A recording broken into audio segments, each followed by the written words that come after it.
গ্রামীণ জেলা পুলিশ আয়োজন রবিবার 23শে মার্চ অনুষ্ঠিত হয়ে গেল হাওড়া গ্রামীণ জেলার সর্ববৃহৎ চিত্রাঙ্কন প্রতিযোগিতা।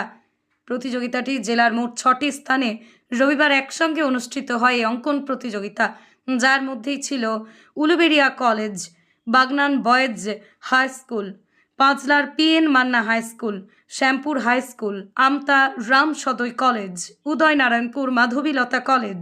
আর এই মিছিল কেন্দ্রে হাওড়া গ্রামীণ জেলার বিভিন্ন থানার প্রতিযোগীরা অংশগ্রহণ করে।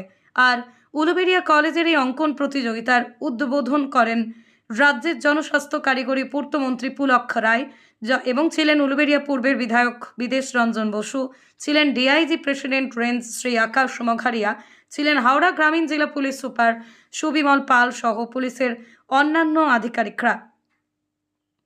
অন্যদিকে এদিন পাঁচলার জুজার সাহা মান্না হাই স্কুলের অনুষ্ঠানে উপস্থিত ছিলেন পাঁচলার বিধায়ক গুলশান মল্লিক সহ হাওড়া গ্রামীণ জেলা পুলিশের একাধিক থানার আধিকারিকদের পাশাপাশি জেলা পুলিশের শীর্ষ আধিকারিকগণ।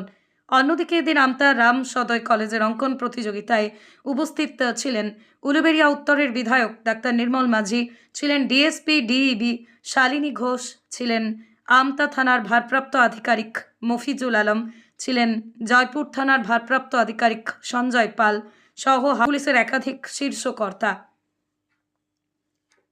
এদিকে পুলিশ সূত্রে জানা গেছে, হাওড়া গ্রামীণ জেলা পুলিশ আয়োজিত তাদের এই 6 কেন্দ্রের অঙ্কন প্রতিযোগিতায় 7,500 অঙ্কন প্রতিযোগী অংশগ্রহণ করে।